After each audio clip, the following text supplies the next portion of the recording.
Assalamualaikum warahmatullahi wabarakatuh. Alhamdulillahi wa kafa wassalatu wassalamu ala rasulillahil mustafa wa ala alihi wa sahbihi wa man ihtada. Asyhadu an la ilaha illallah wa asyhadu anna muhammadan abduhu wa rasuluhu la nabiyya wa rasula ba'da. Rabbi shrah li sadri wa yassir li amri wahlul 'uqdatam min lisani yafqahu qawli. Alhamdulillah, puji syukur kita panjatkan pada Allah Subhanahu wa taala atas limpahan rahman dan rahimnya sehingga kita ya dan para pemirsa dakwah Solo masih bisa melaksanakan ibadah puasa ya hingga hari ini, dan semoga Allah memberikan keridhoannya, memberikan limpahan ya kasih sayangnya kepada kita semua.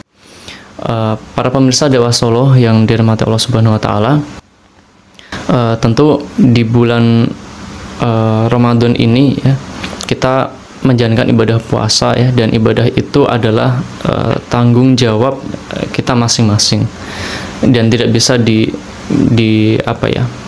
tidak bisa dialihkan atau diwakilkan oleh yang lain ya, dalam artian ya kita dihisab atas puasa kita masing-masing. Nah, sehingga kita bertanggung jawab atas diri kita. Tetapi tentu ketika kita menjalankan peran sebagai orang tua, kita tidak hanya bertanggung jawab untuk diri kita ya, tetapi juga apa yang ada di belakang kita ya. Misalkan sebagai seorang suami, berarti dia juga harus bertanggung jawab terhadap istri dan anak-anaknya. Ketika sebagai seorang istri, dia harus bertanggung jawab terhadap anak-anaknya juga. Ada satu hadis ya diriwayatkan ya oleh Ibnu Umar radhiyallahu an, Rasul sallallahu alaihi wasallam pernah berkata bahwa laki-laki adalah pemimpin keluarga, dan perempuan atau istri adalah pemimpin di rumah suami ya, dan juga anak-anaknya. Nah, di awal hadis ini itu berkaitan dengan masalah bahwasanya pemimpin akan dimintai pertanggungjawaban atas apa yang dipimpinnya. Baru dilanjutkan dengan kalimat yang tadi seperti itu. Jadi suami adalah pemimpin keluarga ya, perempuan adalah pemimpin di rumah suami dan juga anak-anaknya. Nah, ada yang menarik ketika kita membahas ini tentunya ya, bahwasanya tentu ketika kita berinteraksi dengan keluarga kita ya, dengan istri atau dengan anak-anak begitu ya, tentu ketika kita mendengar kata pemimpin, kita pasti mendengar tentang keteladanan seperti itu ya. Kita mendengar juga tentang contoh ya, sehingga banyak yang menjadikan pemimpin ya itu adalah contoh juga ya, atau mengambil keteladanan yang ada pada diri dia ya, dari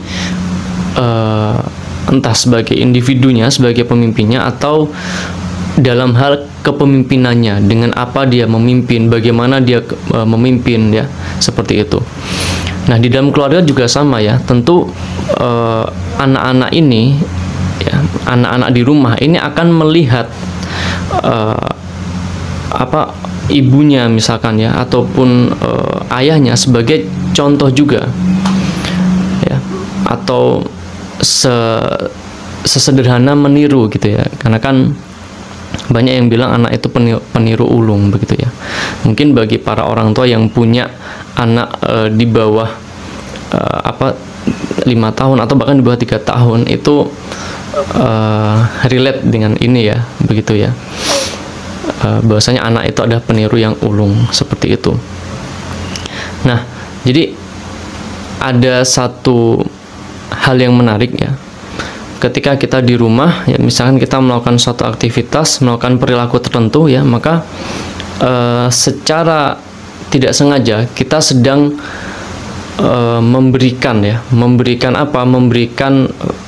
sarana buat anak itu meniru apa yang kita lakukan. Dan nggak harus saat itu juga anak meniru ya, mungkin anak itu bisa meniru atau mengambil contoh dari perilaku kita di kemudian hari ya. karena mereka juga punya ingatan yang baik, mereka juga punya apa istilahnya itu ya punya kemampuan meniru ya. Nah, di dalam satu ayat ya di Quran surat Al-Ahzab ayat 21, Allah berfirman, a'udzubillahi minasyaitonirrajim, laqad kana lakum fi rasulillahi uswatun hasanah. Jadi kurang lebih redaksinya seperti ini ya. Sungguh telah ada pada diri Rasulullah ya uswatun hasanah ya, atau ya uswah hasanah ya, atau teladan gitu ya, yang baik ya. Ini menggunakan kata uswah dan bukan kutwah. Artinya apa? Kalau para mufasir menjelaskan, uswah itu adalah contoh ya, atau ya contoh yang ketika orang itu mengadopsi contoh itu jadi kebaikan buat diri dia ya. Tetapi kalau kutwah itu ketika saya memberikan contoh atau ada orang beri contoh, ketika orang lain itu mengambil contoh itu, maka belum tentu itu bisa berguna bagi dia, begitu ya. Nah, makanya sebelum para orang tua ini menjadi contoh bagi anak-anaknya atau ditiru oleh anak-anaknya, begitu ya, alangkah baiknya orang tua ini juga mengambil ya teladan atau mengambil contoh daripada kebaikan-kebaikan Rasulullah. Tentu saja ketika di rumah berkaitan dengan bagaimana Rasul interaksi dengan istrinya, Rasul berinteraksi dengan anak-anaknya, bagaimana Rasul mendidik, memberikan teladan atau mengasuh bagi anak-anaknya. Jadi anak meniru orang tua, anak memodel orang tua, mengimitasi perilaku orang tua. Nah, orang tua ini karena dia sudah balik, sudah berakal, dia mengambil contoh dari Rasulullah, sehingga kebaikan yang diambil dari Rasul itu bisa menebarkan manfaat kepada yang lainnya. Karena ada banyak riset yang mengatakan juga bahwasanya anak itu ya akan sangat berpotensi ya untuk apa? Untuk melakukan kembali apa yang sudah dia lihat. Sehingga ini menjadi hal yang penting bagi para orang tua untuk berhati-hati di dalam berinteraksi dengan anak, atau mungkin dia secara nggak sadar melakukan aktivitas-aktivitas yang lalai gitu ya, melakukan aktivitas yang bisa membuat contoh yang buruk bagi anaknya. Ini harus berhati-hati, tidak hanya bagi ayah tapi juga bagi istri, seperti itu.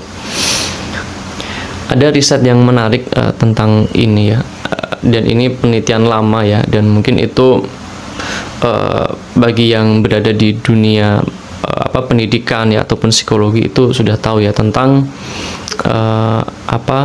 Bobo dolls ya. Jadi ini tentang peniruan anak gitu ya, jadi pengimitasian anak terhadap apa yang dia lihat.